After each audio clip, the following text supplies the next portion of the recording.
ಗಂಗಣಪತಯೇ ನಮಃ. ಶ್ರೀ ಗುರುಭ್ಯೋ ನಮಃ. ಹರಿ ಓಂ. ನಮಸ್ಕಾರ.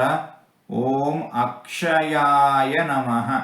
ಭಗವಂತನಿಗೆ ಜನನ ಮರಣಗಳು ಇಲ್ಲ. ಭಗವಂತನಿಗೆ ವೃದ್ಧಿ ಕ್ಷಯಗಳು ಇಲ್ಲ. ಭಗವಂತನಿಗೆ ರೋಗ ರುಜಿನಗಳು ಇಲ್ಲ. ಭಗವಂತನಿಗೆ ಯಾವುದೇ ವಿಧವಾದ ದೋಷಗಳು ನ್ಯೂನತೆಗಳೂ ಇಲ್ಲ. ಸದಾಕಾಲ ಪರಿಪೂರ್ಣನಾಗಿ ಇರುವವನು ಭಗವಂತ. ಅನಂತ ಕಲ್ಯಾಣ ಗುಣ ಪರಿಪೂರ್ಣನು ಭಗವಂತ. ನಾಶರಹಿತನು ಭಗವಂತ. ಶಾಶ್ವತನು ಭಗವಂತ.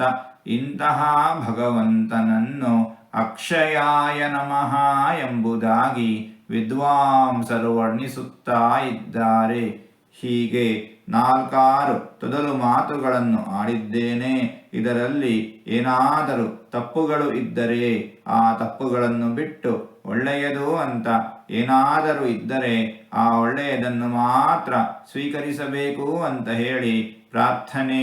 ಈ ನುಡಿಗಳನ್ನೆಲ್ಲ ಆಡಿಸಿದ ಭಗವಂತನಿಗೇ ಸರ್ವವೂ ಸಮರ್ಪಿತ. ಸರ್ವಂ ಶ್ರೀಕೃಷ್ಣಾರ್ಪಣಮಸ್ತು.